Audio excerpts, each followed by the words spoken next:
Marrying a plumber. How embarrassing. Those were my mother's exact words dripping through the phone line like acid. My father didn't even bother to speak, he just hung up. My sister Savannah laughed so loud I could almost hear her champagne glass clink against her teeth. Who'd be caught dead at that wedding, she said. They didn't just disapprove, they boycotted. Not one call, not one message, not even a single RSVP card with their names on it. I walked down that aisle alone. No father on my arm, no mother crying with pride. Just silence where love should have been. But what they didn't know was that the man they mocked, the man in the blue work shirt and calloused hands, would soon be on every major news network in America. And when his face hit that screen, I had 110 missed calls from the very people who said I was a disgrace. Now let me take you back to how it all began. The night I called my parents to tell them about my wedding, the Charleston sky was dark and heavy with rain. I had spent the entire day sealing envelopes, hand-addressing invitations, and carefully pressing each golden wax seal with my initials EW, as if that tiny ritual could keep the hope from slipping out of my chest. I thought, maybe, just maybe, if I extended one more olive branch, they'd meet me halfway. The Whitmores were old Charleston money, the kind of family whose name appeared in newspapers under philanthropy and society. My father, Charles, ran a shipping and logistics company that had been in the family for 3 generations. My mother, Beatrice, chaired every charity gala within 50 miles and believed reputation was a living thing, something fragile to be fed and protected. And then there was Savannah, my younger sister, the darling of Charleston's high society. Beautiful, confident, and completely adored. I used to think our home was perfect, the manicured hedges, the marble foyer, the endless silverware polished every Sunday. But as I grew older, I realized perfection is just silence dressed up in pearls. No one raised their voice at the Whitmore house, not out of peace but out of fear. Every dinner felt like an interview I wasn't qualified for. When I met Luke Harris 2 years ago, he didn't care that my family name carried weight. He didn't even know who the Whitmores were. He just smiled, that easy, honest smile of his, and asked if I wanted coffee.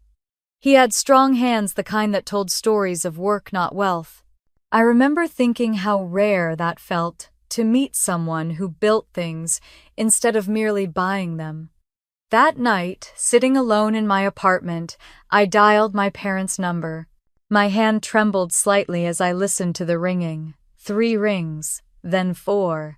Finally, my mother's voice came through, clipped and cold. "Eleanor," she said, like she was answering a call from the dry cleaner. "Hi, Mom," I said softly. "I wanted to call and let you know the wedding's in 3 weeks.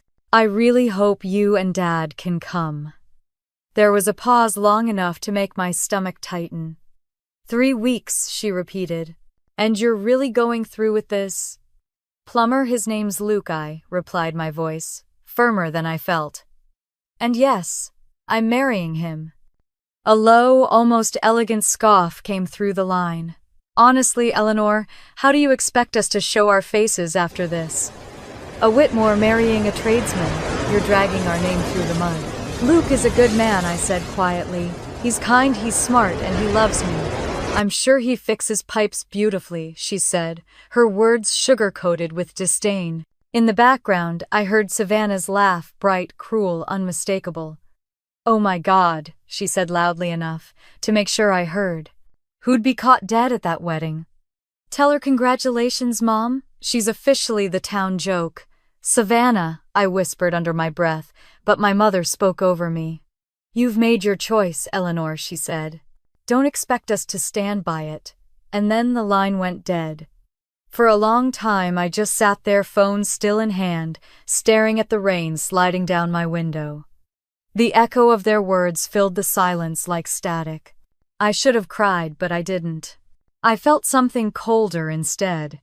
It was the same chill I'd felt at every Whitmore dinner table, the kind that came from knowing love in our house had terms and conditions.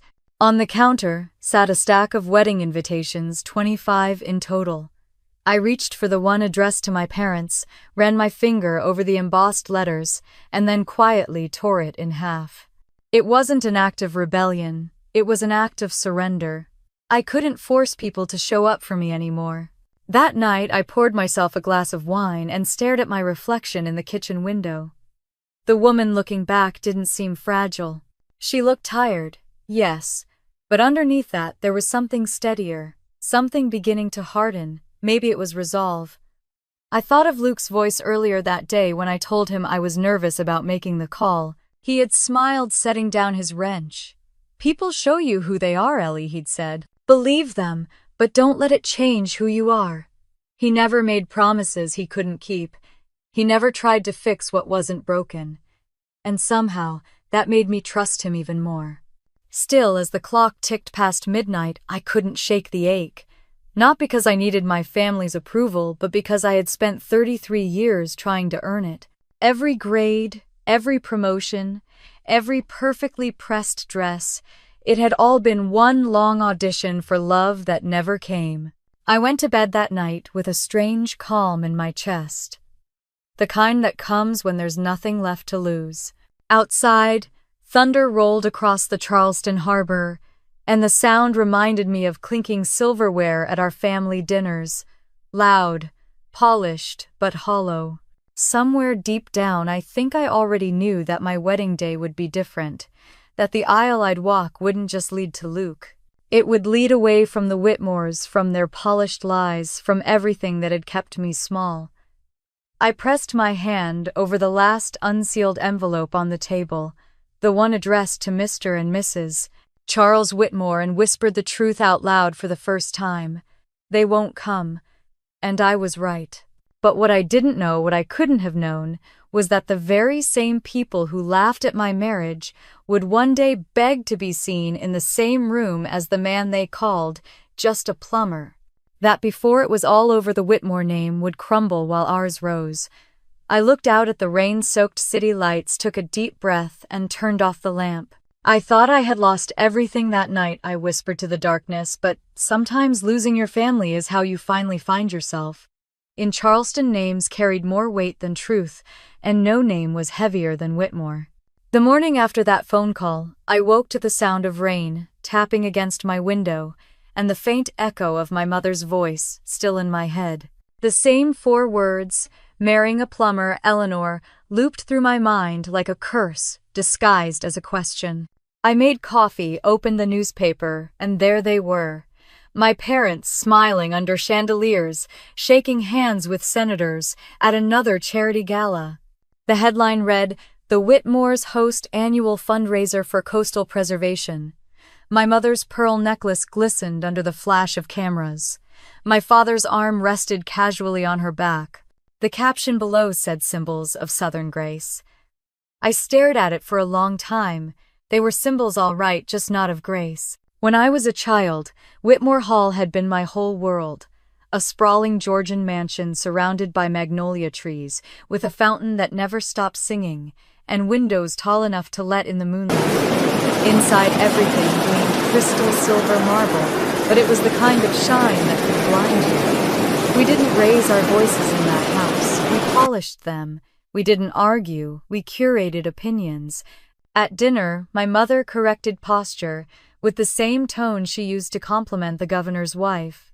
My father would talk about markets and mergers. Savannah would tell stories about her designer internships, and I mostly listened. The air smelled of lilies and distance. My mother used to say, "We don't air our laundry, dear. We press it." It sounded charming to guests, but to us it was gospel. Everything had to look perfect, no matter how hollow it felt. When father had an affair with a board member's wife years ago, mother didn't cry. She just smiled tighter, scheduled another luncheon, and said, "Appearances are everything, Eleanor." That was the day I learned that silence was currency. If you wanted to survive as a Whitmore, you paid with composure. Savannah thrived in that world. From the moment she could walk, she twirled through garden parties like she'd been born under a spotlight. She was radiant and loud, the perfect reflection of my mother's ambition. At 16, she got a convertible for making cheer captain. When I graduated valedictorian from the academy, I got a planner and a polite smile. "You're the sensible one, darling," my mother said. "Savannah shines you steady." It was supposed to be a compliment, but I heard what she meant. Savannah was to be admired. I was to be tolerated. For years, I tried to earn what they withheld. I went to college in Boston on scholarship, graduated top of my class, took a job in finance, paid every bill myself. I thought maybe success, my kind of quiet, hard-earned success, would make them see me differently. It didn't. At family holidays, my accomplishments were background noise to Savannah's newest adventures. She'd arrive in glittering dresses, all perfume and laughter, bragging about rooftop parties, and the new man in her life, Parker, a financial prodigy from Atlanta. My mother would beam, my father would nod approvingly, and I would sit there, invisible, at my own family table. But invisibility, I would later realize, is a kind of training. It teaches you how to observe what others miss. You start to notice the cracks beneath perfection, the way my father's voice hardened when the markets dropped, the way my mother's eyes darted when someone mentioned charity, audits, the way Savannah copied her gestures like a student afraid of failing class. We were a family built on choreography, every movement rehearsed, every smile measured. After I moved into my own apartment downtown, I stopped visiting Whitmore Hall as often. I told myself it was because of work, but really it was self-preservation. The house looked the same, but something in me didn't fit anymore. The long dining table felt colder, the laughter thinner. I had started craving something my parents couldn't offer: authenticity, even if it came with imperfection. Sometimes, though, the old longing crept back. On late nights, I'd catch a glimpse of their estate from the highway, the iron gates glowing under floodlights, the windows lit like lanterns, and I'd wonder what it felt like to belong without earning it. I'd press my palm to the steering wheel and whisper to myself, "One day you'll stop needing them." Then came the call about Sunday dinner. My mother's tone had been clipped, rehearsed, like she was checking a box. "Bring your friend," she said when I mentioned Luke. I hung up and sat in silence, the phone still warm in my hand. Part of me hoped she'd changed, that maybe after everything she'd see me as more than a liability to her image. I was wrong. The days leading up to that dinner, the past replayed in fragments. I remembered the Christmas Eve when Savannah got diamond earrings and I got a fountain pen for work.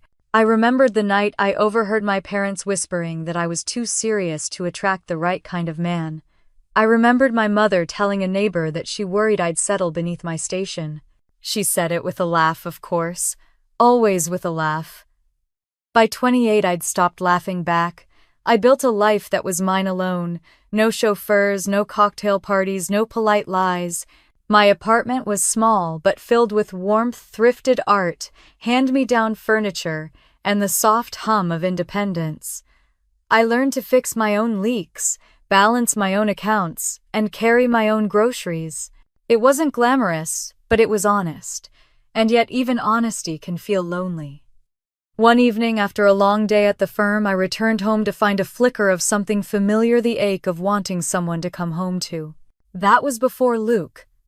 Before the burst pipe that changed everything. But that's getting ahead of myself. Back then, all I knew was that I was tired. Tired of performing, tired of earning affection like a paycheck, tired of being invisible in rooms I helped keep spotless.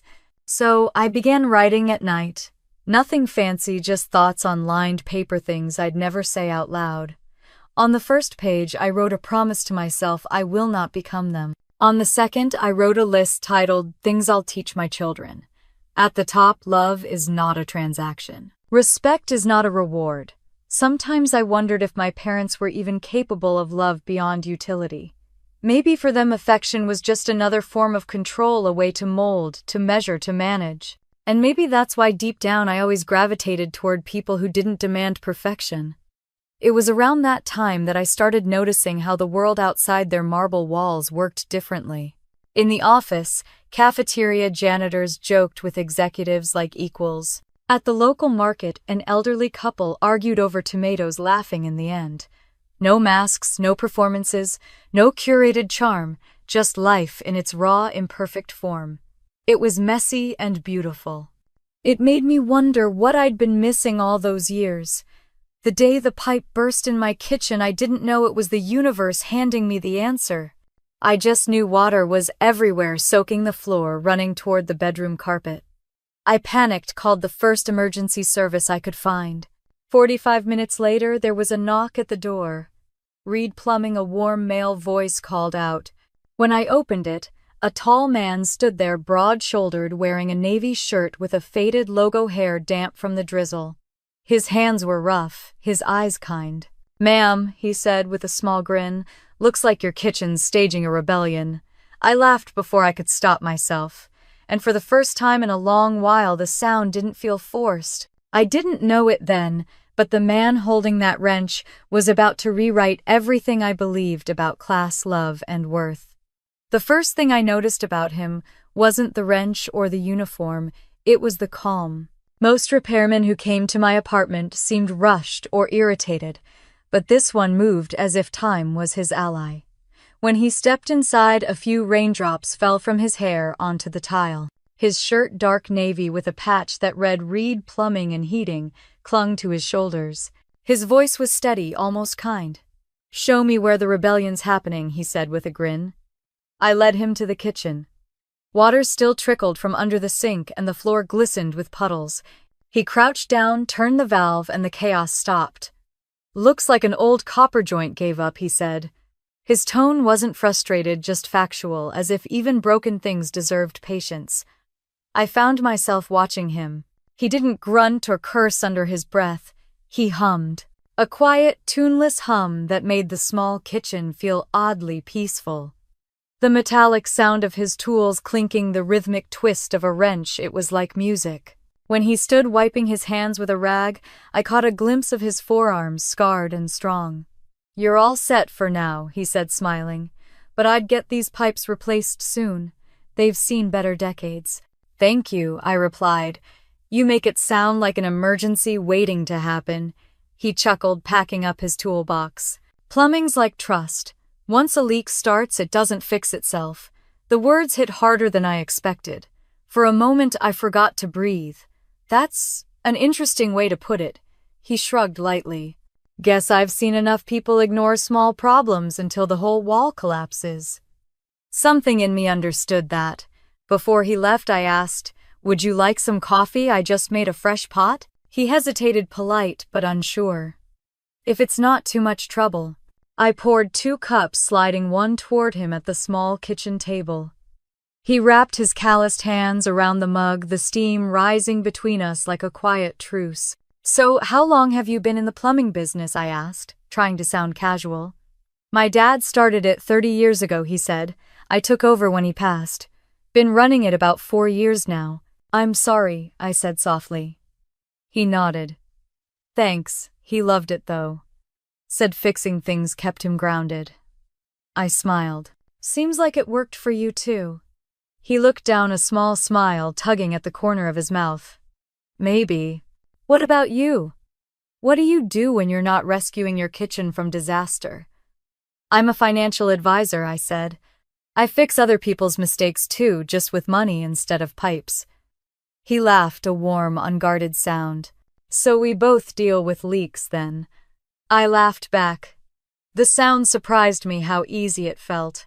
When he finished his coffee, he stood and reached for his jacket. "You ever need help again, call me, but hopefully you won't." He left a small receipt on the counter, his handwriting looping neatly across the paper. "If it leaks again, don't panic, call Luke." Luke. The name suited him, steady, grounded, impossible to forget. That night after he left, I found myself glancing at the receipt more than once. I told myself it was just gratitude. But deep down I knew it wasn't that simple. A few days later, he came back. The pipes were fine, but he said he was checking the water heater just to be safe.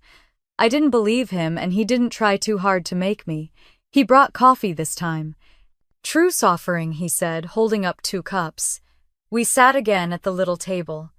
He told me about growing up in North Charleston, about his father, teaching him how to listen for the sound of pressure in a pipe. "If you pay attention," he said, "water tells you what's wrong." You just have to listen. He asked about my work. I told him about long hours, tight deadlines, clients who measured worth in numbers. He nodded. I guess people trust you with their savings the way they trust me with their leaks. Except when something breaks, I said. Then they stop trusting anyone. His eyes softened. Then maybe they trusted the wrong thing to begin with. There was something disarming about the way he spoke, not clever, not performative, just real. He didn't seem to care how he sounded, and maybe that was what made every word stay. After that day, he started showing up in small, almost accidental ways. A text to check if the pipes were still fine, a knock on the door with an excuse about a quick follow-up. Once he helped me carry groceries upstairs when my hands were full. Each encounter chipped away at the wall I'd spent years building around myself. One Sunday, he showed up without his uniform. Jeans, a gray shirt, a few wild curls falling over his forehead. I was in the neighborhood, he said, slightly shy. You mentioned you liked the park by the river. Want to walk? I hesitated. My mother's voice echoed in my mind. Appearances are everything. But then I thought of the peace in his eyes, the way he never asked me to perform. Sure, I said. We walked through Battery Park under the shade of oak trees. The air smelled of salt and jasmine. He carried 2 cups of sweet tea, one for me, one for himself. He told me about his mother, who still lived in a small house with creaky floors. She says creaks are the soul of a home, means it's lived enough to have stories. That's beautiful, I said. I grew up in a house where silence meant survival. He looked at me carefully but didn't push. Well, he said after a pause, I hope you find one that creaks someday. We stopped near the railing overlooking the river. The water shimmered under the afternoon light. He took something from his bag, a small wooden chessboard. Play, I raised a brow. You play chess, he nodded. My dad taught me, said it's good for patience. We sat on a bench, the board between us, the soft hum of waves nearby. I hadn't played in years, but the rhythm came back. Quickly move, counter, retreat, risk. Halfway through the game, he said, you think too much before you move. It's called strategy, I teased. It's called fear, he countered gently. I looked up, half smiling, half defensive. And what are you, fearless? He moved his rook, just not scared of losing things that never belonged to me. For the rest of the game, I couldn't stop thinking about that. By the time the sun dipped low, we were both laughing, our unfinished chess match forgotten. We walked back slowly, not in a rush to reach any end. When we reached my door, he said, Thanks for the company. I needed that, so did I. After he left, I realized the house didn't feel as empty as it used to. It wasn't the kind of fullness you get from noise or decoration, it was quieter, deeper. Over the next few weeks, we fell into a rhythm. Morning texts, quick coffee breaks, little conversations that stretched longer each time. I told him about my mother's obsession with status, my father's silence, Savannah's perfect smile. He never judged, never offered pity, just listened. One night as we sat watching the city lights from my balcony, he asked softly, Does your family know about me? The question made my chest tighten. Not really, I said after a pause. They know there's someone, just not who. Because of what I do, he asked, eyes still on the skyline. I hesitated. They wouldn't understand. They measure people by things that don't matter. He nodded slowly. And how do you measure them? I didn't answer. Maybe because I already knew the truth by the same standards they taught me to hate. He didn't push. He just smiled. It's okay, Eleanor. You don't owe them the version of you that makes them comfortable. I turned to look at him. You make things sound simple. Things are simple, he said. People just like making them complicated. I laughed softly. Spoken like a man who's never been to a Whitmore dinner. He chuckled, shaking his head. Guess I'll have to take your word for it. The moment hung there between us, light but heavy like a truth, not ready to be spoken aloud. When he left that night, I watched him disappear down the street, the glow from streetlights catching the curve of his shoulders. The city felt quieter again, but not in the way it used to.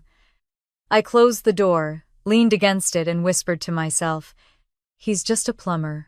But even then I knew I was lying. The invitation had been my idea, but the nerves were all his. Luke stood in front of my bathroom mirror, tightening his tie with the focus of a man about to face trial.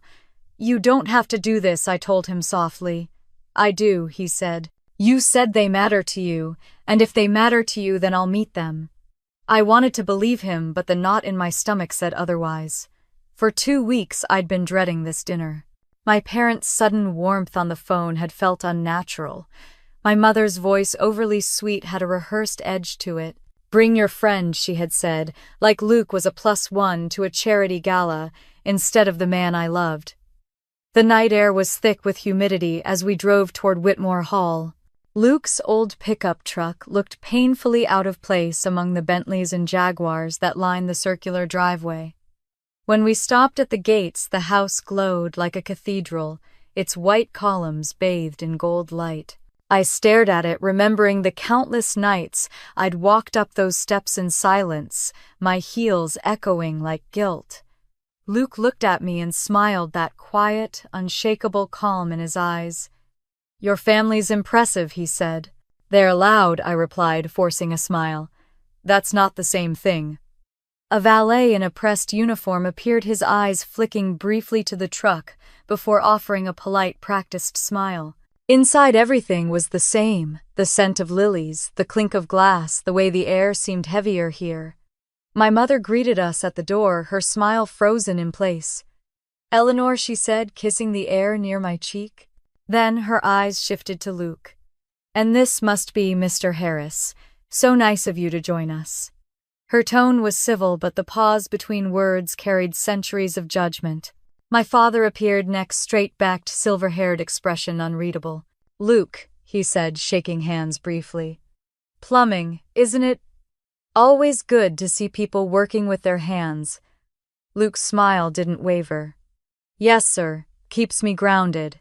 "Indeed," my father murmured, as if the concept were foreign. Savannah swept into the room moments later, wrapped in silk, the color of champagne perfume, arriving before she did. "Oh my God," she said, looking Luke up and down. "So you're the famous plumber. I've never met one in person." Luke grinned. "Guess tonight's your lucky night." Her laugh was sharp, the kind that cut instead of charmed. Touché. Dinner was served in the grand dining room beneath the chandelier I'd once feared would fall on me during endless family meals. The table was set with gold-rimmed plates, crystal glasses, and enough silverware to build a small ship. Luke sat beside me, posture relaxed, while my parents assumed their thrones at the head of the table. The first course arrived, something delicate with truffle foam, and my father launched into a monologue about the economy. "It's all about control," he said, gesturing with his fork. "Real power is knowing when to tighten the flow and when to release it." I caught Luke's glance, a hint of amusement in his eyes. "Sounds like plumbing, actually," he said. "Too much pressure, everything bursts." My mother's smile twitched. "Yes, I imagine it's similar," she said dryly. "Though, of course, with slightly different stakes." Savannah leaned forward. "So, Luke, tell us about your work. Do you like crawl under houses and fix things yourself?" "Sometimes," he said simply. "Wow," she replied, turning to me. "I can't even imagine. You always did like fixing broken things, didn't you, Ellie?" I felt heat crawl up my neck. "Some things are worth fixing," I said. For a moment, silence. Then my father cleared his throat. "Tell me, Luke, do you have plans for retirement? Surely the work must be taxing on the body." Luke set his fork down, met my father's gaze. "I've built the company to run without me eventually.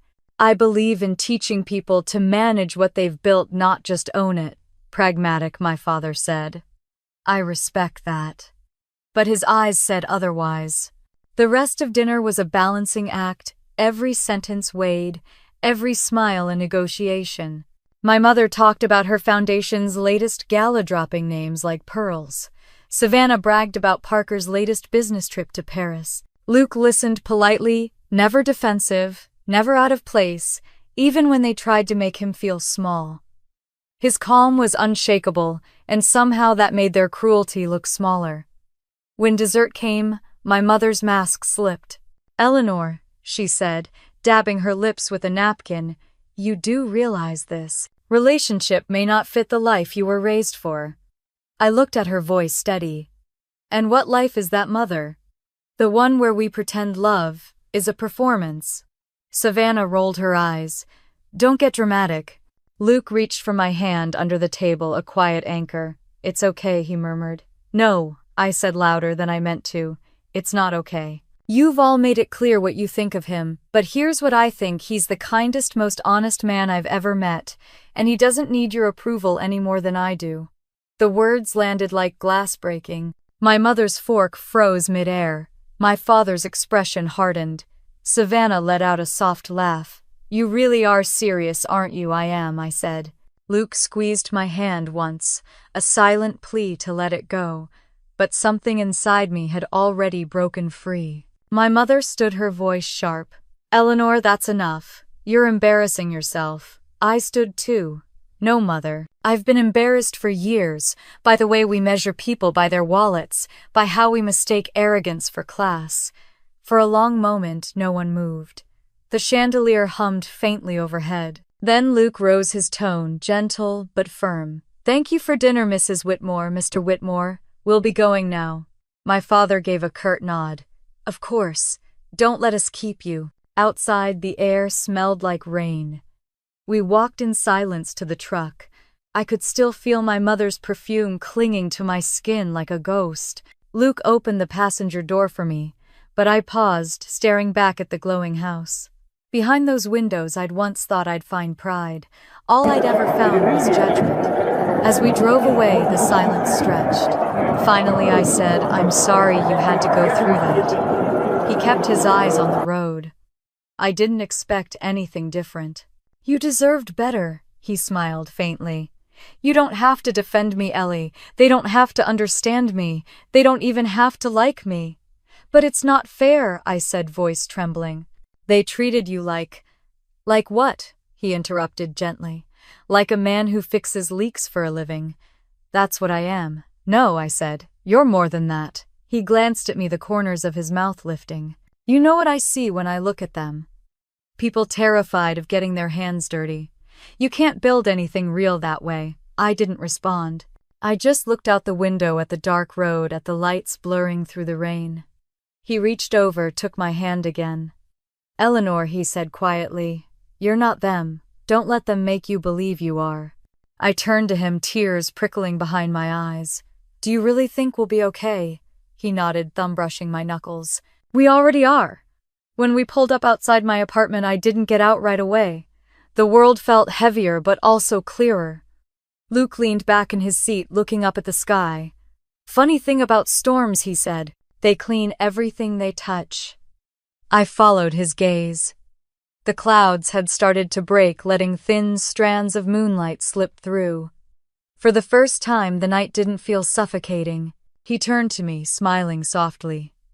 They don't know what they're missing. I smiled back, the ache in my chest softening. No, I said. They don't.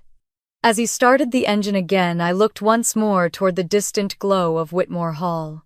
In that shining house, the family I'd once begged for acceptance was now a shadow of its own reflection.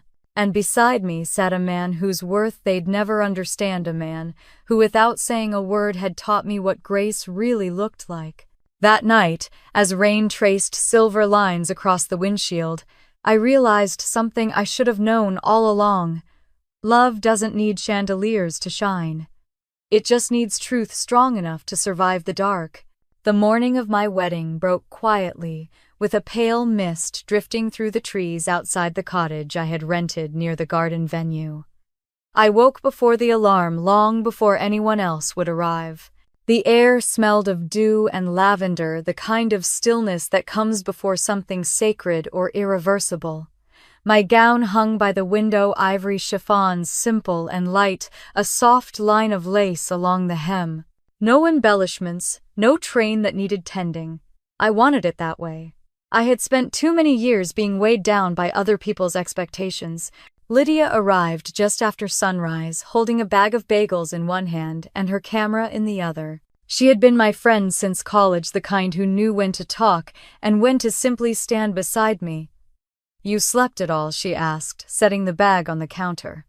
Barely, I said, smiling faintly. It feels strange. I'm calm, but my hands won't stop shaking.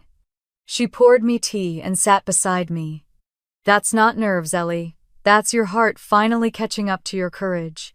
Her words made me laugh softly. I stared out the window at the garden below. Chairs were being set in tidy rows, ribbons tied wildflowers arranged into glass jars, and yet there was an emptiness woven through the beauty. 3 chairs in the front row, marked with crisp white cards: mother of the bride, father of the bride, sister. I walked down to the garden before anyone else. The morning light filtered through the branches like gold dust, and I touched the back of one empty chair. The air felt both sharp and forgiving. Lydia appeared beside me. They're missing the best part, she said. They've been missing it my whole life, I replied quietly. By mid-morning, the cottage hummed with soft music and the faint rustle of dresses.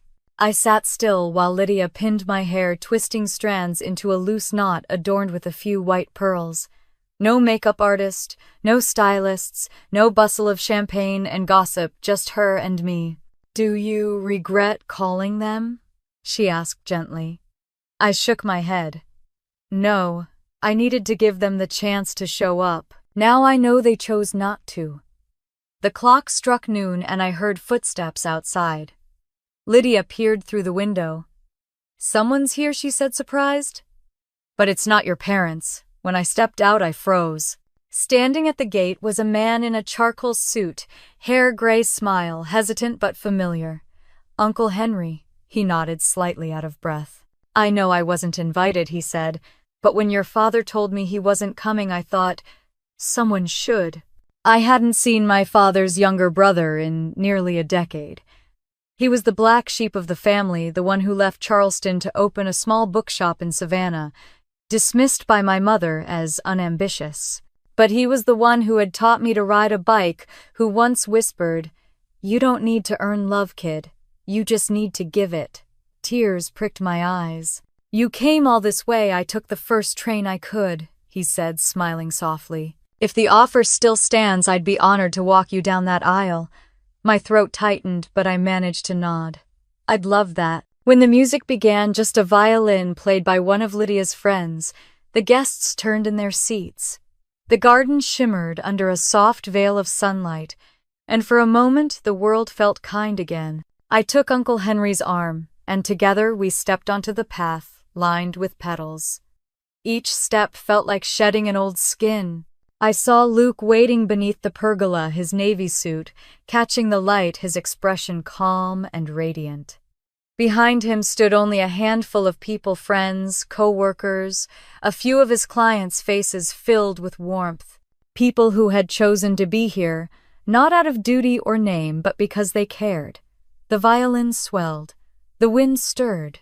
When I reached Luke, Uncle Henry placed my hand in his and said softly, "Take good care of her." "With everything I have," Luke promised. The ceremony itself was small, but it felt infinite. The officiant, a retired schoolteacher who had known me since childhood, spoke of resilience and choosing love over legacy. When it was time for vows, Luke took my hands and looked into my eyes with a steadiness that made the world fall silent. "I promise to love you not just for who you are today, but for every version of you that will grow from here," he said. "I promise to speak kindly, to hold gently, to build instead of break." I swallowed hard before answering. "I promise to walk beside you even when the road feels long. I promise to see you not as what you do, but as who you are. I promise that our home will never demand perfection, only honesty." When the officiant pronounced us husband and wife, there were cheers, small but bright.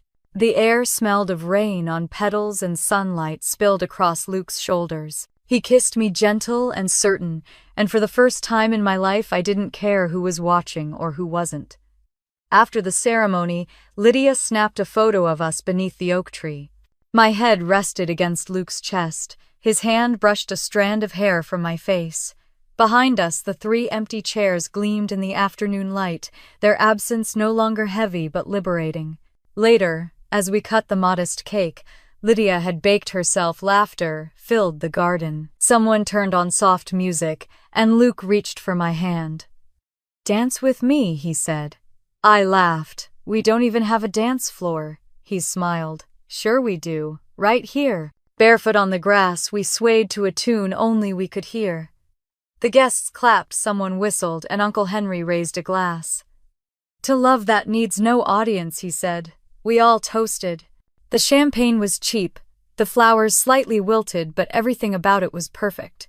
As the sun began to set, painting the sky in rose and amber, the photographer captured one last picture. Luke whispering something in my ear that made me laugh, a golden glow behind us.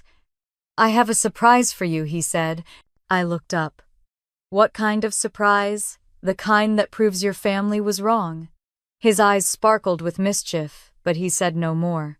We spent the rest of the evening surrounded by laughter, clinking glasses, and music drifting through the trees. It wasn't the kind of wedding that would appear in a magazine, but it was ours, every imperfect, extraordinary second of it.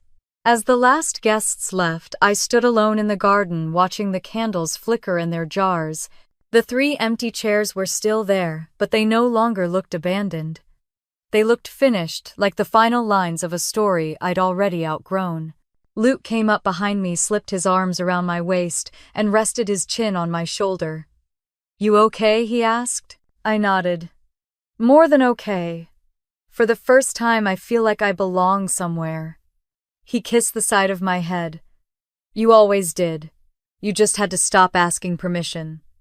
I turned to face him. The string lights glowed above us, and the air was soft with the scent of flowers and earth. I whispered, "Thank you for showing up." He smiled. I wouldn't have missed it for the world. We walked back toward the cottage, hand in hand, the night settling gently around us. Behind us, the garden remained quiet, the 3 chairs glowing faintly under the fading light. I didn't know then that those empty chairs would one day be filled not by the people who abandoned me, but by those who came, after, who understood that love doesn't ask for invitation cards or family approval. It just asks to be seen. And as the stars appeared over Charleston, I knew I was finally seen by the only person who ever truly looked.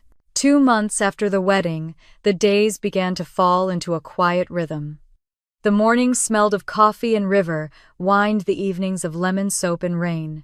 Our apartment wasn't large, just a single-floor loft near the Cooper River, but every creak of the wood and drip of the faucet felt like home. Luke worked long hours, often returning with his sleeves rolled and his hair damp from a day spent fixing leaks around the city. I spent mine balancing spreadsheets at the firm, finding small moments of joy in coming home to the sound of his humming from the kitchen. We didn't have chandeliers or fine china, but we had peace, and for me that was wealth enough. One Saturday, rain began before dawn and didn't stop. The sound filled the apartment like static, steady and soothing. Luke left early to check a flooded basement for one of his clients. I stayed behind, tidying, humming to myself as I folded laundry and stacked dishes. By mid-afternoon, the rain had softened to a mist. I went to his study, a small corner room with an old wooden desk, to look for a charger cord. He always kept things neatly arranged, tools in rows, notebooks stacked perfectly. When I opened the bottom drawer, something caught my eye, a leather folder, dark brown, its edges worn smooth. I hesitated. It wasn't locked, just tucked away, almost hidden. I told myself I was only curious, that married couples shouldn't keep secrets, that it wasn't really snooping if it was just a glance. My hand shook anyway as I lifted the flap. Inside was a diploma. Massachusetts Institute of Technology. Bachelor of Science in Mechanical and Electrical Engineering. Name Luke E. Harris. I blinked. At first, I thought it was a mistake. Maybe a client's, maybe his father's. But underneath were more documents, patent applications, stamped with federal seals, technical blueprints, filled with equations and water flow diagrams. One folder read Hydronet Smart Grid Phase 3 Testing. At the bottom, printed names I recognized from financial news, venture capital firms, corporate engineers. My breath caught. Luke wasn't just a plumber. He was an engineer, maybe even an inventor. I sank into his chair, the papers trembling in my hands. I'd spent months defending him to my family, swearing that titles didn't matter, that worth wasn't measured by degrees or salaries. And now I realized he had all of those things and had chosen to hide them. Was it pride, shame, or something else? I set the documents down carefully and stared at the rain streaking across the window. My reflection stared back, pale and unsure. I thought about every quiet answer he'd ever given when people asked what he did. "I fix leaks," he'd say with a smile, and I'd think it was humility. But maybe it was protection. Or maybe I didn't know him at all. When I heard the door open an hour later, I was still sitting there. Luke stepped in, shaking off his jacket hair damp. He looked at the desk, at the folder laid open. His smile faded. "I guess I owe you an explanation," he said quietly. I didn't speak. The silence between us stretched like a thin wire ready to snap. He pulled out a chair and sat across from me. "I worked for a defense contractor outside D.C. After college, he began. High clearance projects. Good money. Long nights. I was an engineer, sure, but I hated the politics. Every decision was made for profit, not people." He paused, eyes lowering to his hands. "Then my dad had a heart attack.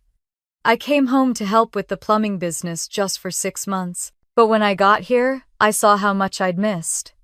Real work, real people. So I stayed." I looked down at the patents. "And these?" he smiled faintly. "Hydronet.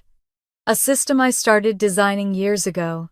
It uses smart grids to recycle and redistribute water more efficiently. I've been testing prototypes in local homes." Quietly. "You've been working on this all along." "Yes." He hesitated, then added, "I didn't tell you, because I wanted you to love me for the life I live, not the resume I left behind." I let out a shaky breath. "You think I wouldn't have?" He reached into the folder and pulled out an old email, sliding it across the desk. "There's another reason." The sender's name made my stomach tighten. Beatrice Whitmore, my mother. The subject line read, "Prospective candidates for Savannah Whitmore." The date was 2 years before Luke and I met. I scanned the message. Someone had suggested Luke for Savannah, MIT graduate, young, promising. My mother's response burned into me like acid. "Impressive on paper, but runs a plumbing business now. Not our kind of people." My vision blurred. "She knew you," I whispered. "She did," Luke said softly. "Your family had my name once. They passed." My laugh came out like a gasp. "So when I brought you to dinner, they didn't recognize me," he finished. Which told me everything I needed to know. Tears pricked at the corners of my eyes. "Why didn't you tell me?" He leaned forward, voice calm but heavy. "Because I wanted you to choose me for who I am now, not who they once might have approved of. I didn't want to live in their world, Ellie. I wanted to build ours." I stared at him, the weight of his words pressing down until something inside me gave way, not with anger, but with awe. This man, the one they'd mocked, had chosen simplicity over spectacle, purpose over prestige. He'd walked away from everything my family worshipped. I reached across the table, touching his hand. "You didn't have to hide it to prove you were enough." He smiled faintly. Maybe I needed to remind myself that I was. The rain outside had stopped, replaced by the distant roll of thunder fading toward the sea. The room felt lighter, somehow like a storm had passed through and left only clean air behind. Luke stood, gathering the papers back into their folder. "Your mother once said I wasn't their kind of people," he said. "And she was right. I'm not, but that's the best thing I ever heard." I laughed softly through the tears. "You know she'll never admit she was wrong." He looked at me, eyes warm. "Then she'll have to live with it. Because the world's about to find out anyway." "What do you mean?" He hesitated, the hint of a grin touching his mouth. "Let's just say Hydronet's about to go public, press interviews, summit presentations, the whole deal. They'll see my name soon enough." I shook my head, half amazed, half terrified. "You're serious?" He came around the table and wrapped his arms around me. "Serious enough to finally stop hiding." I rested my head against his chest, listening to the steady rhythm of his heartbeat. The same sound that had calmed me during storms now echoed with something new purpose. That night after he fell asleep, I sat by the window, watching the reflection of our small apartment shimmer against the glass. I thought of my parents, of the grand hallways that echoed with pride and emptiness, and of the man asleep beside me who built something real from the simplest tools. The world had called him a plumber. They had no idea he was rebuilding what they had lost, the kind of worth that doesn't need an audience. I touched the folder once more before sliding it back into the drawer. Some secrets weren't meant to divide, they were meant to reveal. As I turned off the light, Luke murmured in his sleep, his hand reaching for mine. I smiled into the darkness. He had said, "They'll know about me one day." I didn't understand what he meant then, but soon the entire country would. 3 months after I found the folder, life had settled into a strange kind of calm, the quiet, before something big enough to change the air itself. Luke spent most of his time in his workshop soldering pieces of tubing and fine-tuning sensors while I learned to recognize the hum of his mind at work. He would come home with hands covered in graphite and a smile that looked like he'd been somewhere sacred. We were happy in that small, steady way people are when they stop waiting for permission. Then one morning over breakfast, he mentioned it casually, as if it were nothing. "They invited me to speak at the Urban Sustainability Summit in Washington," he said, stirring his coffee. "The one sponsored by the Federal Energy Commission?" I asked. He nodded, eyes gleaming just a little. "They want me to present HydroNet on the main stage." I stared at him, unable to hide my grin. "Luke, that's incredible. That's national coverage." He smiled but shrugged, pretending to downplay it. "It's just a conference. A few city planners and environmental engineers. Don't make a big deal out of it." But the light in his eyes betrayed him. The week leading up to the trip, the house buzzed with quiet energy. He polished his shoes, ironed the suit he rarely wore, practiced his opening lines in front of the mirror. One night I caught him looking at me through the reflection. "You're nervous," I teased. "Not about the presentation," he said.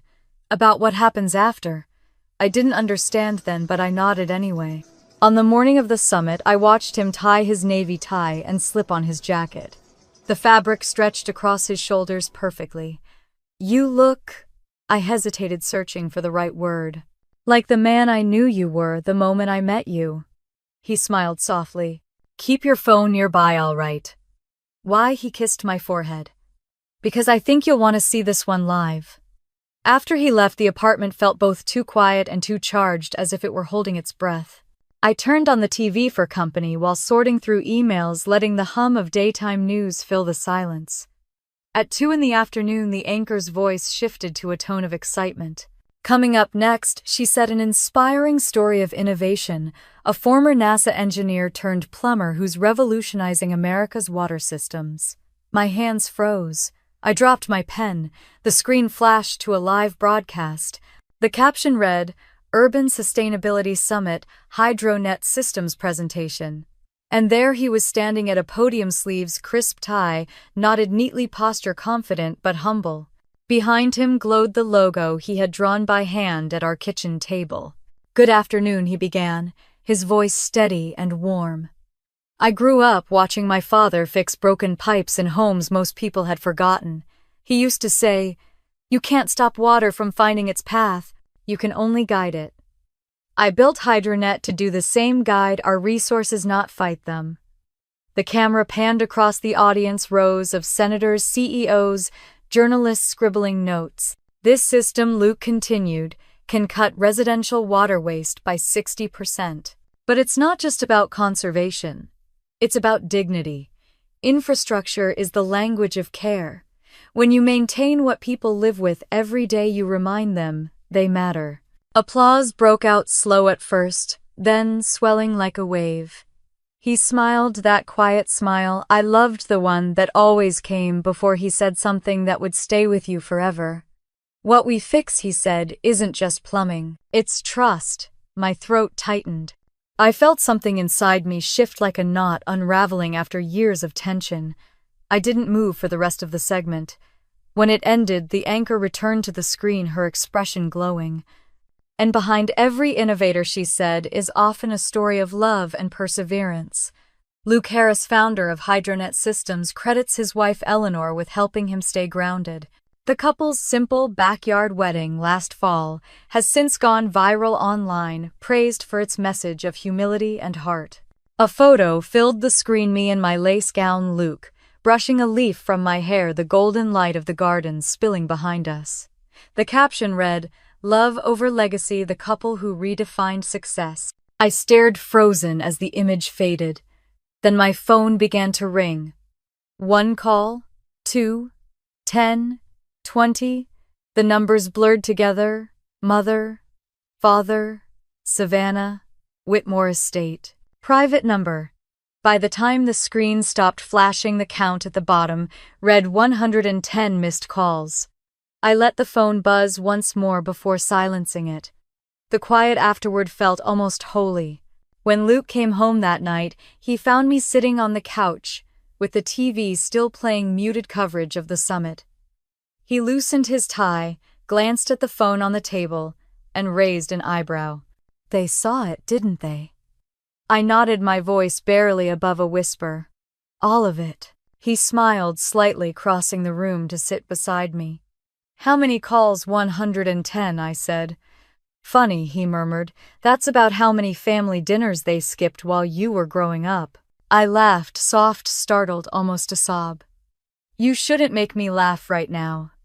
He took my hand, thumb brushing over my palm. "You deserve to laugh, Ellie. Especially now." We sat there in silence, the kind that doesn't need words. Through the window, the city glowed against the dark sky, and the river reflected streaks of gold and blue. I imagined my parents sitting in that mansion, watching the same broadcast, realizing too late what they had thrown away. For years they had called me a disappointment. Now the man they mocked was on national television, speaking to a country that listened. That night, messages flooded my inbox, strangers from around the world sharing words like inspired, hopeful, finally, someone real. Articles popped up online from Wrench to Wonder, the plumber who changed America's water future. Hashtags trended: number, love over legacy, number, Eleanor and Luke, number, Hydronet. The irony wasn't lost on me. The same society my parents tried so hard to impress now admired the one man they had dismissed. When I finally turned off the TV, Luke had fallen asleep beside me, his hand still holding mine. I looked at him, at the calm on his face, and thought about everything that had led us here. The humiliation, the judgment, the empty chairs at our wedding. Somehow every scar had built this moment. I got up, walked to the window, and opened it just enough to feel the breeze. The air smelled of rain and river salt. The street below was quiet, except for the faint echo of a news anchor's voice from a nearby apartment. The Harris couple's story has touched millions. I smiled, resting my head against the frame. For the first time in my life, silence didn't feel like defeat. It felt like victory. Behind me, Luke stirred and said, half asleep, "You okay?" "Yes," I whispered. "I'm perfect."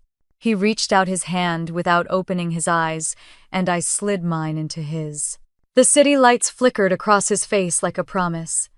For years I had believed that love meant obedience, that dignity required approval. But watching him that day, standing on that stage, unashamed of his past and unapologetic about his worth, I understood something I never had before. Revenge didn't have to roar. Sometimes it simply rose. As I turned off the lamp, the last thing I saw was our reflection in the dark window, his head on my shoulder, my fingers intertwined with his, and the faint glow of my silent phone still lined with unanswered calls. The world had finally seen him. And through him, they had seen me too. Sunday morning sunlight poured through the windows, soft and gold, catching the steam from Luke's coffee. I was still in my robe, barefoot, reading the newspaper when the knock came. It was sharp, deliberate, the kind that didn't wait to be invited. Luke looked up from his mug, eyebrows raised. "Expecting anyone?" "No," I said, but a feeling crept over me, something between dread and inevitability. When I opened the door, the breath caught in my chest. There they were, my parents, my sister, standing on the porch like actors waiting for applause. My mother was immaculate, as always, hair perfectly coiffed, pearls shining under her silk blouse. My father held a basket of imported wine and cheese, the label facing forward. Savannah lingered behind them, oversized sunglasses masking her eyes. "Eleanor, my mother," said her voice, sticky sweet. "We thought it was time we paid you and Luke a visit." For a moment, the world went still. The only sound was the faint hum of the refrigerator behind me. Then I stepped aside, gesturing for them to enter. "Come in." The apartment was modest but warm, the scent of coffee and cinnamon drifting through the air, sunlight pooling across our old wooden table. My mother glanced around with a smile that didn't reach her eyes. "How quaint," she said. Luke stood in the kitchen doorway, calm as ever, sleeves rolled up, mug still in hand. "Morning," he said evenly. "Luke, my father," replied his voice, forced jovial. "Quite the celebrity now, aren't you?" That summit was impressive. We watched it on CNN. Couldn't believe my ears. My mother chimed in before Luke could answer. "It's remarkable. Truly. We had no idea you were doing such important work." Luke smiled faintly. "Neither did you, apparently." Her laugh was thin and brittle. "Well, we all make mistakes." Savannah spoke next, sliding off her glasses. "That wedding photo of you two, it's everywhere. People are calling it the most authentic thing they've seen in years. I have to admit I underestimated it." "You underestimated me," I said quietly. She blinked but didn't argue. My mother clasped her hands. "Eleanor, darling, I think it's time we put all this unpleasantness behind us. Family is family after all." I crossed my arms. Family is supposed to show up before the cameras do. A shadow flickered across her face, gone as quickly as it came. "Don't be cruel," she said. "We came here to make peace." Luke set down his mug. "Peace or partnership?" My father straightened, clearing his throat. "You misunderstand. I simply thought, given your newfound success, there might be ways we could work together. Whitmore Development is launching a new line of eco-friendly properties. Your hydronet systems could fit perfectly." I stared at him, disbelief curling through my chest. "You disowned me for marrying a plumber, and now you want him to install your conscience, Eleanor," he said sharply. "There's no need for hostility. There's no need for hypocrisy either," Luke added gently. My mother smoothed her blouse, pretending not to hear. "Let's not ruin this. We're offering an opportunity. A collaboration that would benefit everyone." Luke looked at her, his tone still even but unyielding. "Mrs. Whitmore, we don't collaborate with people who measure worth by headlines. Hydronet was built on trust, not image." Savannah shifted uncomfortably, looking between us. "You're being unfair," she said to me. "They're trying to what I asked?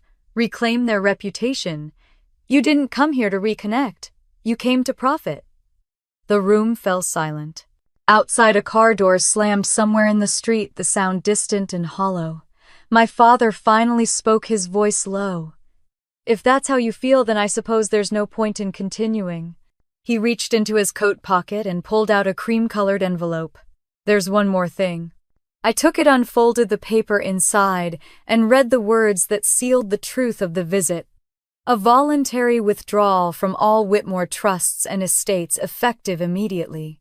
The justification printed below: to preserve brand integrity in light of recent associations. I looked up at him, the paper trembling between my fingers. "You're serious?" He nodded. "This way there's no confusion. You and Luke can continue your journey free from any ties to us." My mother spoke softly, almost soothingly. "It's for the best, darling. Clean boundaries." Luke stood beside me, quiet but steady. I could feel the heat of his presence even without looking at him. "Do you have a pen?" I asked. My father blinked. "You don't even want to think about it." "There's nothing to think about," I said. I signed my name at the bottom of the document with a calm I didn't know I had. When I handed it back, my voice didn't shake. "Now we're free." My mother's mask slipped for a fraction of a second. "You don't mean that." "I do," I said. "You disowned me when it was convenient. This just makes it official." Luke's hand found mine solid and sure. "You should go," he said quietly. My father's mouth tightened. "You're making a mistake." I smiled. "So did you." Savannah lingered at the door as they turned to leave. Her voice was soft. "I didn't know they'd go this far." "Yes, you did," I said, but without anger. "You just didn't want to see it." Her eyes glistened, but she said nothing more. When the door closed behind them, the apartment went still. Luke exhaled long and slow. I stared at the envelope on the table at my name, written in blue ink, final, irreversible. He reached for a mug, poured me coffee, and handed it to me. "You okay?" I nodded, wrapping my hands around the warmth. "Yeah," I said quietly. "Actually, I think I am." We sat down together at the table, sunlight spilling across the papers. He brushed his thumb along my wrist. "That was the moment, wasn't it?" he said.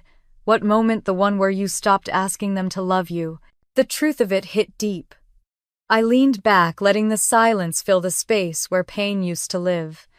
Outside, the city hummed on, unconcerned, alive, moving forward. "They'll tell everyone I walked away," I said after a while. "Let them," Luke replied. "They'll never admit they were already gone." I laughed softly, the sound surprising me. "You always know what to say." He smiled. "Only because I've been there. Letting go looks impossible until you do it. Then you realize your hands were never full, just holding on to the wrong things." We spent the rest of the morning in quiet, sipping coffee, watching the light shift across the floor. I thought about the house I grew up in, the cold marble floors, the endless rules.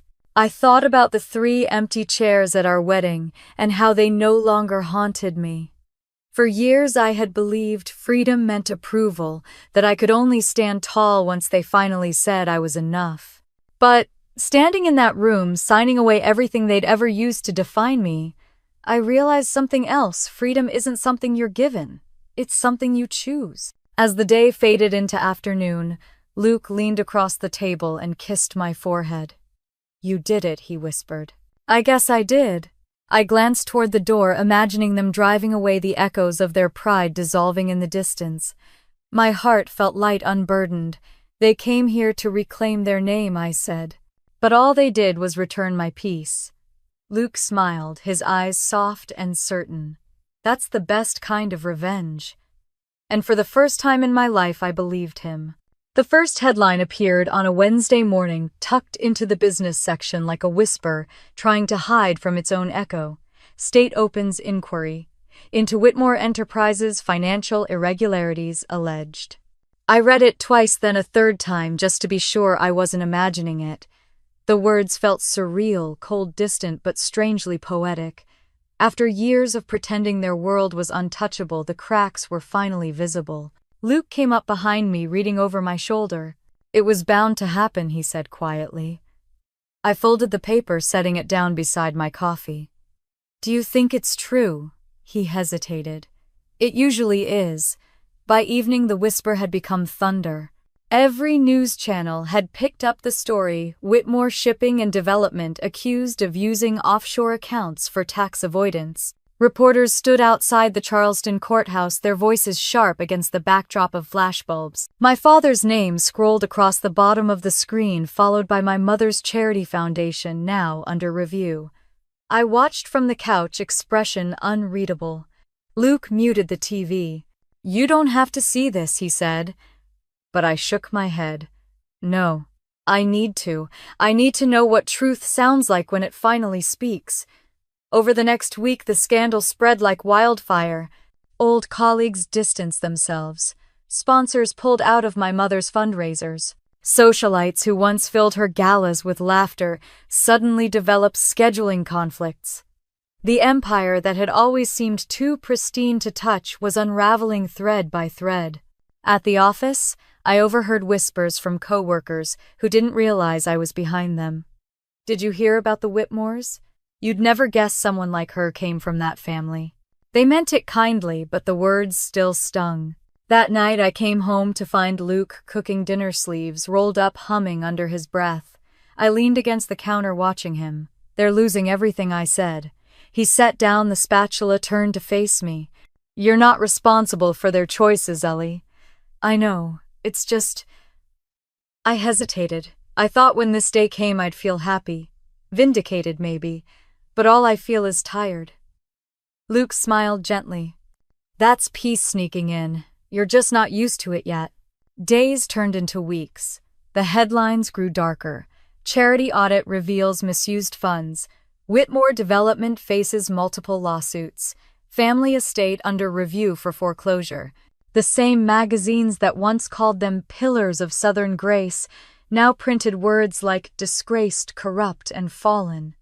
One evening I sat on our balcony watching the sunset fade over the river. My phone buzzed with a message from Savannah. I don't know where else to go. No hello, no apology, just that. I stared at the screen for a long moment before locking it and setting it aside. The truth was, I didn't owe her a rescue. Still, I thought of her, of the parties, the dresses, the smug confidence that had once made her seem untouchable. I pictured her now watching their house turn from palace to prison. For the first time, I didn't feel anger. Only a quiet ache for the girl she'd once been before our mother taught her that beauty was a shield and love a weapon. By the end of the month, my parents' names had disappeared from every charity board they once ruled.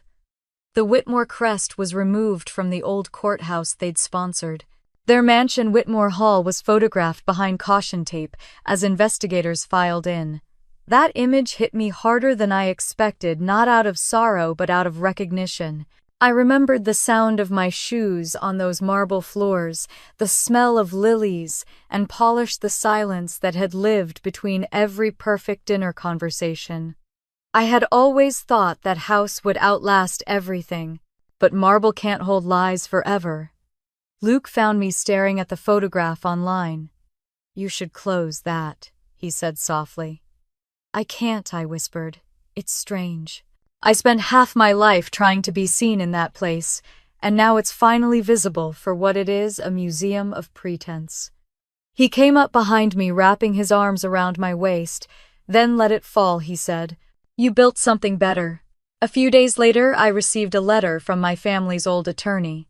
It was official documentation, my name formally removed from all Whitmore assets and trusts. Attached was a short note in my father's handwriting. We hope this brings closure. I smiled faintly. For once he's right. Luke read over my shoulder and laughed softly. Guess you finally fixed the last leak. That night I lay awake listening to the rain tap against the windows. The sound reminded me of Luke's first day in my apartment, the burst pipe, the chaos, the man who showed up and quietly set things right. The irony wasn't lost on me. My father had spent decades building an empire that collapsed under its own pride, while Luke, the man they mocked, had built something stronger, something that flowed instead of cracked. A week later, a storm rolled through Charleston. Lightning flashed across the sky, illuminating the silhouette of Whitmore Hall on the distant hill. I imagined the storm tearing through those grand halls, wind howling through the empty corridors, rain seeping into the marble floors that had once reflected chandeliers. In the morning I drove past the estate on my way to work. The gates were locked, a for sale sign hanging crookedly against the iron bars. The once pristine garden was overgrown, the fountain dry. It looked smaller than I remembered, like a photograph someone had left in the rain too long. When I returned home, Luke was sitting on the porch reading. I joined him, curling my legs beneath me. They're selling the house, I said. He looked up, meeting my eyes. Does it hurt? I thought for a moment. It used to be where everything started. Now it feels like where everything ended. He reached out, lacing his fingers with mine. Then you can stop looking back. For a long while, we just sat there watching the light fade over the river. The storm had passed, but the air still smelled like thunder. Finally, I spoke. I used to think revenge was loud, a grand gesture, a public victory. But this silence feels louder. Luke smiled, brushing his thumb over my hand. That's because it's not revenge anymore. It's freedom.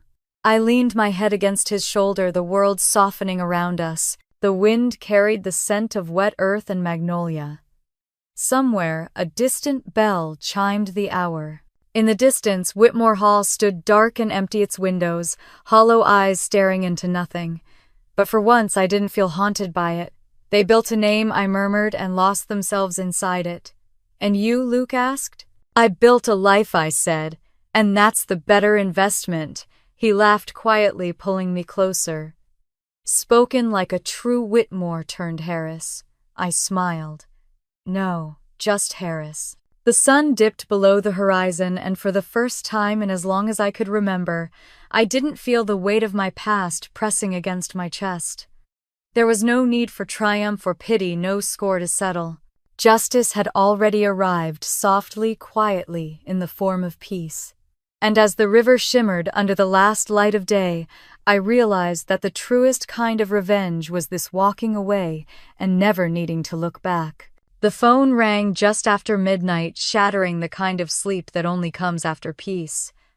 I fumbled in the dark until I saw the screen glow. Savannah. For a moment I considered letting it ring, but something in me, a mixture of curiosity and old unburied instinct, made me swipe to answer. Her voice cracked through the line, barely coherent. Ellie, I didn't know who else to call. I sat up, heart pounding. What happened? It's Parker, she stammered. The FBI showed up this morning.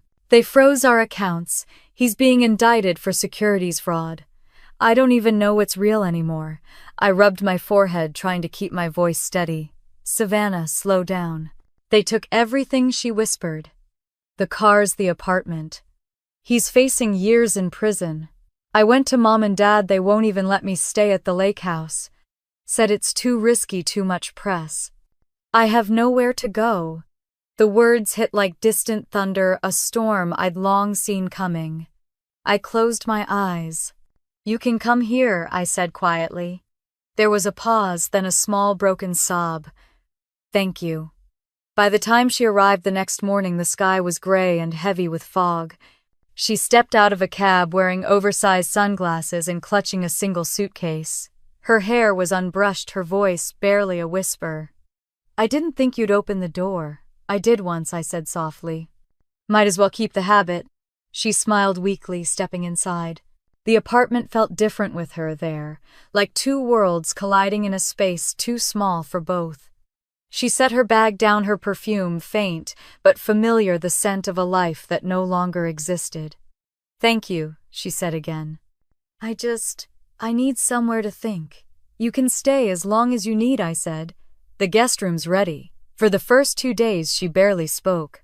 She wandered the apartment quietly, like a ghost, trying to remember what being human felt like. Luke, ever gracious, treated her kindly, asking nothing and offering tea she rarely finished.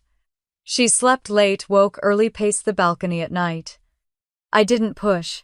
I knew the rhythm of collapse too well. On the third evening, I found her in the kitchen, staring at the kettle, as if it held answers.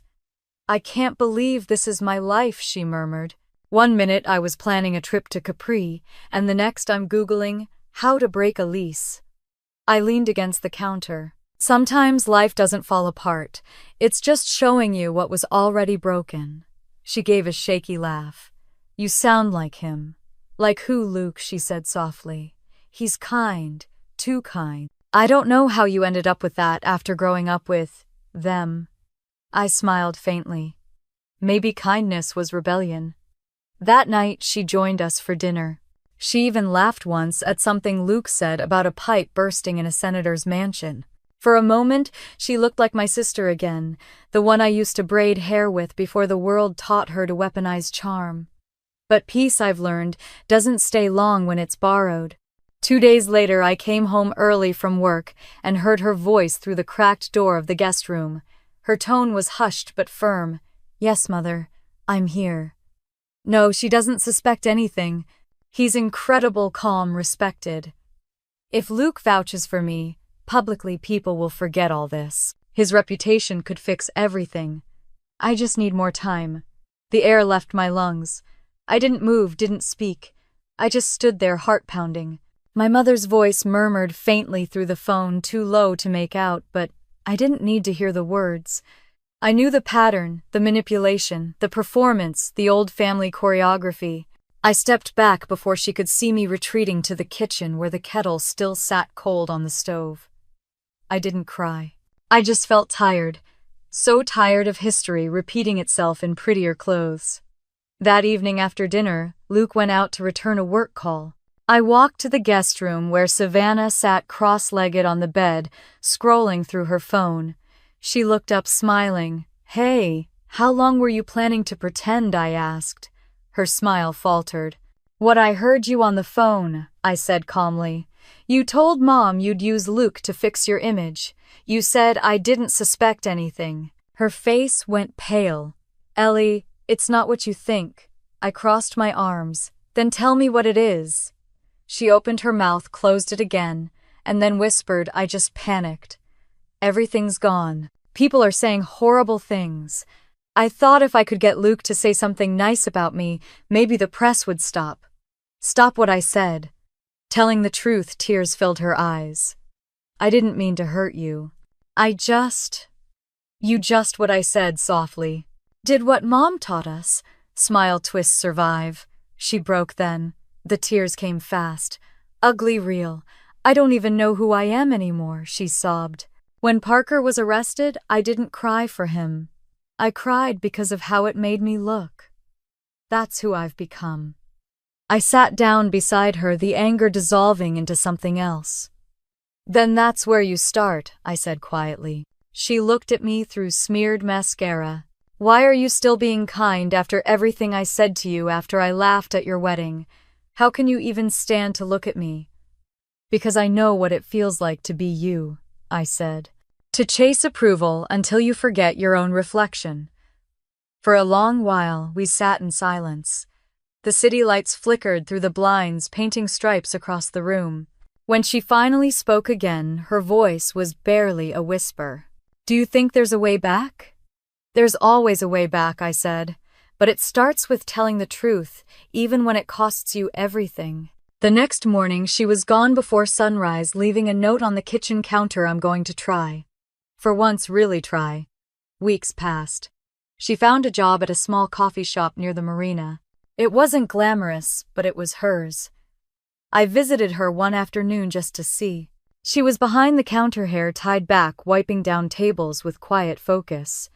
When she saw me, her face softened into a shy smile. "It's not much," she said. "It's honest," I replied.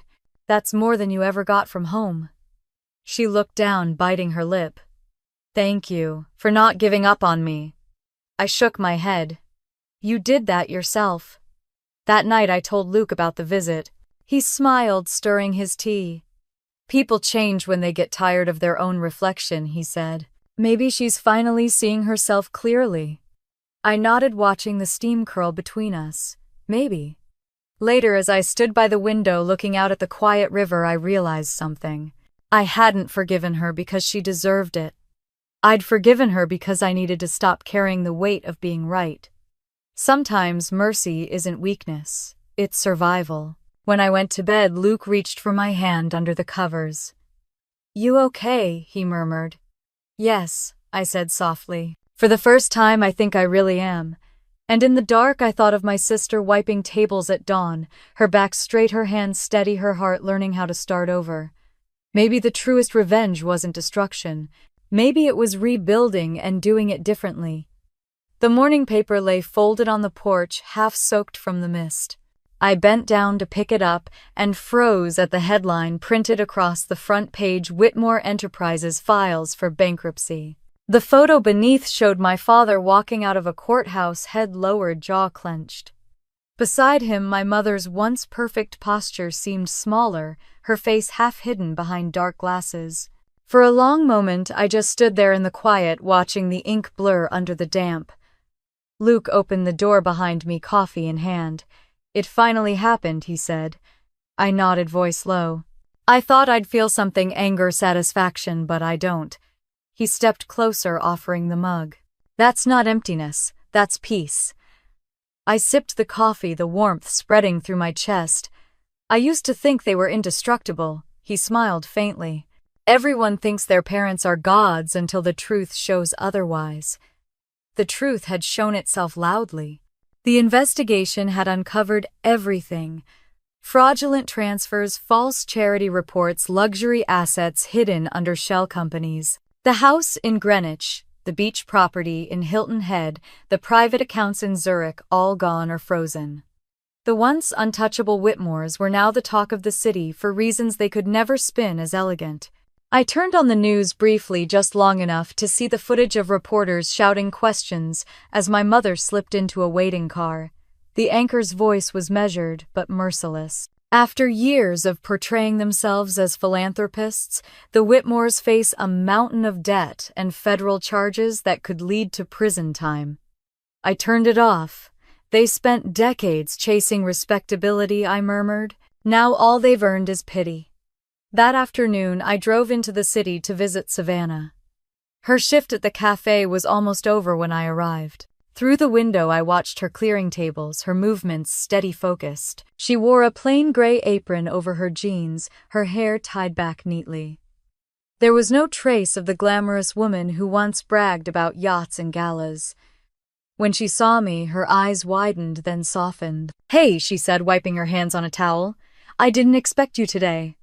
"Thought I'd check in," I said, sitting at the counter. She poured me a cup of coffee. "It's on the house," she joked, then added quieter. "Technically, I am the house." I smiled. "How's it going?" "It's honest work," she said, shrugging. "Customers get cranky, my feet hurt, but I sleep through the night for the first time in years. That sounds like freedom." She nodded, eyes thoughtful. "You know what's funny? I used to think working hard meant you'd failed somewhere. Now it feels like the first thing I've ever done that's real." A silence stretched between us, soft but full. Then she reached into her pocket and handed me an envelope. Mom wrote again. She sent it to me this time. Said maybe you'd read it if it came through me. I hesitated before opening it. Inside, on expensive stationery with fading gold trim, were the familiar practiced loops of my mother's handwriting. "Eleanor," it began.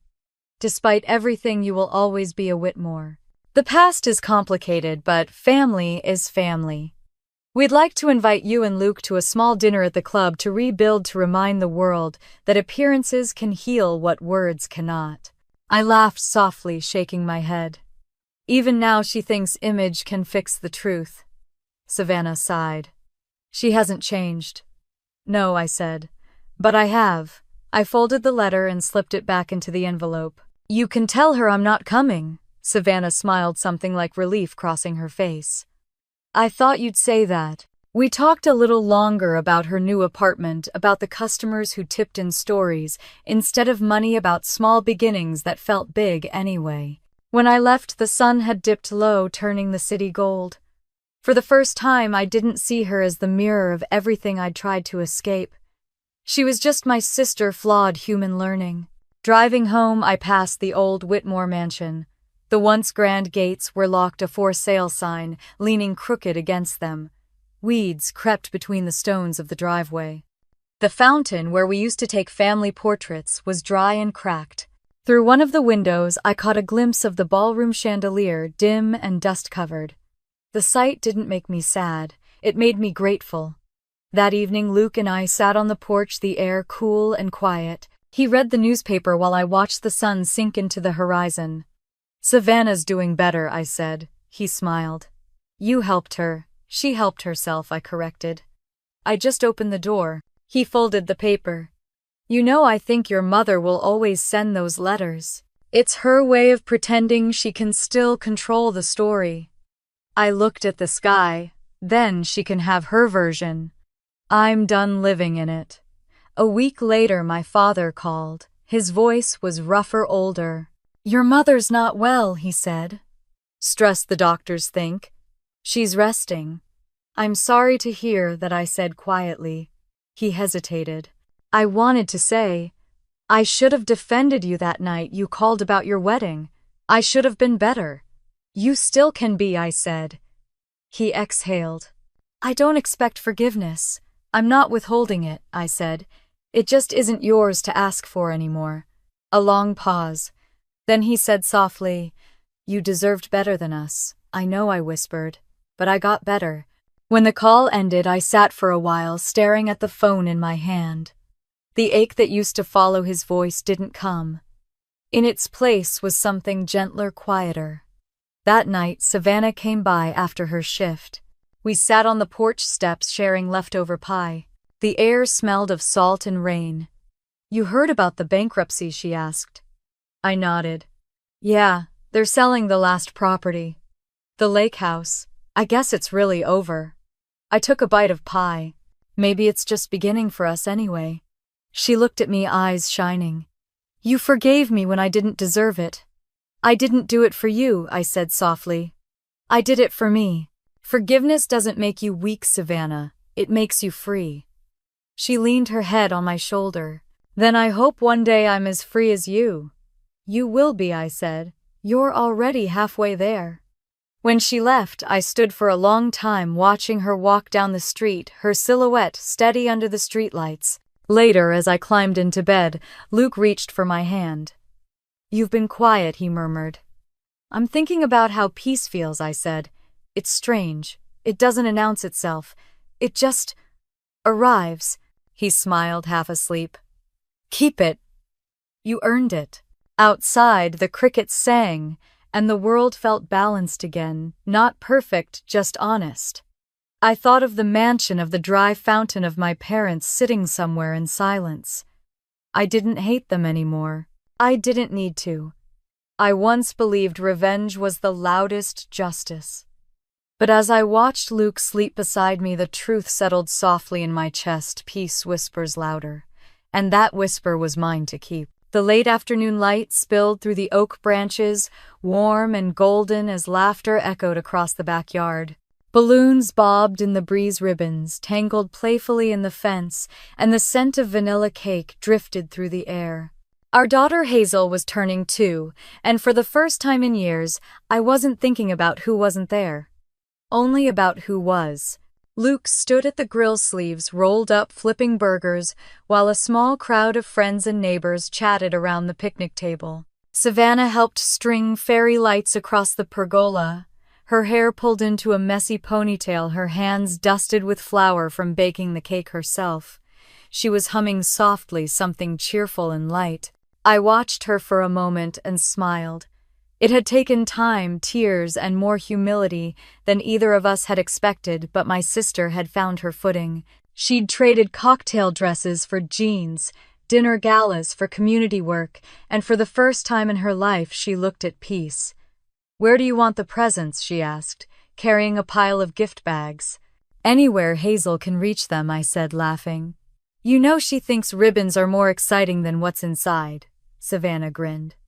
"Then she's already smarter than I was at her age." The guests clapped as Hazel blew out her candles, with Luke's help frosting smudging across both of their cheeks. The sound was pure joy, unfiltered and free. I thought of the wedding aisle I'd walked alone years ago, of the silence where my family should have been, and realized that somehow life had filled those empty chairs with people who truly loved us. It was almost sunset when a car pulled up by the curb. A silver sedan, unfamiliar but careful, its engine humming low. The laughter softened. Savannah looked at me, her brow furrowing slightly. And then I saw them. My parents stepped out slowly, older now, shadows of the people they used to be. My father held a small box wrapped in plain brown paper. My mother clutched a children's book against her chest like it was something fragile. They paused by the gate, uncertain, searching my face for permission. Luke's hand found mine. He didn't speak, but his quiet nod told me everything. This was my choice. I walked to the edge of the yard, heart steady but strange. "You came," I said. My mother's voice was softer than I remembered. "We don't expect anything, Eleanor. We just wanted to bring something for Hazel. If that's all right." I looked at her, then at my father. Their posture, once rigid with pride, seemed smaller now, almost human. "She loves stories," I said finally. "You can read to her if you want." My mother smiled faintly, her eyes shining. My father handed me the box. "It's an old toy train," he said. "It was mine when I was her age." The sound of children laughing filled the space between us as I led them toward the porch. Hazel toddled over, curious, her curls bouncing. My mother knelt down awkwardly, smoothing her skirt, and opened the book. Her voice trembled a little as she began to read, but Hazel listened wide-eyed. My father sat beside them, his hand resting on the wooden train, the same way he used to rest his hand on the edge of his desk, when he wanted to say something but couldn't find the words. No one spoke of the past. No apologies, no explanations. Just the quiet rhythm of a story being read aloud, a child's laughter floating through the air. Later, after the last guest had gone and the sky turned violet, I stood with my mother on the porch. She looked out at the yard, her face softened by twilight. "We lost everything," she said quietly. "But maybe what we lost wasn't what mattered." I didn't say anything for a while. Then I nodded. Maybe losing it was the only way to learn that. She turned to me, eyes glistening. "You've built something beautiful here, Eleanor. You and Luke. I'm proud of you." The words landed softly without the weight they once carried. "Thank you," I said. "But the truth is I don't need that anymore." She looked startled, then almost relieved. "I know," she whispered. When they left, there were no grand gestures, no tears. Just a quiet wave from the gate and a peace that lingered long after their car disappeared down the street. Inside, Savannah was washing dishes, humming to herself. Luke was tucking Hazel into bed, her tiny hand curled around his finger. I watched them from the doorway, my heart full, in a way it had never been before. Savannah dried her hands and joined me on the porch. "You handled that better than I could have," she said. "You're giving me too much credit," I replied. "I think time did most of the work." She laughed softly. "You know, when I started at the nonprofit, I thought it was just temporary. But I think I've found something I actually care about." "I'm proud of you," I said. She smiled. "See? That means something when it comes from you." The sun had long set by the time Luke came out, wrapping his arms around me from behind. The air smelled of grass and birthday cake. "She's asleep," he murmured. I leaned against him. "She'll have good dreams tonight." He nodded toward the porch light. "So will you." We sat together, the three of us, watching fireflies blink through the dark garden. My thoughts drifted back to that night years ago, standing alone in my wedding gown, walking the aisle without a hand to hold. Back then, I thought strength meant standing tall in silence. Now I understood it was about choosing peace over pride. "I used to think revenge was proving them wrong," I said quietly. "But it's really about proving to yourself that you were never wrong for being who you are." Luke kissed my temple. "You always were right, Ellie. You just needed to see it." I smiled, watching the stars flicker faintly above the trees. "They built a name," I said. "But we built a life. And in the end, that's what lasts." He squeezed my hand. "That's our legacy." Hazel's laughter echoed faintly from inside, the sweetest sound I'd ever known. I closed my eyes, breathing it in. This wasn't the story of a downfall or even of revenge. It was the story of becoming whole, of learning that forgiveness doesn't mean forgetting and peace doesn't mean weakness. Sometimes the most powerful thing you can do isn't to rise above your enemies, it's to stop living beneath their shadow. If you've ever been underestimated, abandoned, or told you weren't enough, I hope my story reminds you that your worth isn't up for debate. And if this story touched something in you, if you found strength in the quiet victories, the ones no one claps for, tell me about it in the comments. I want to hear your story too. And if you believe, like I do, that good people still deserve good endings, that kindness can outlast cruelty, stay with us. Subscribe to this channel. There are more stories here. Stories that don't just move you, they remind you of who you really are. Because sometimes the quietest voices are the ones that echo the longest.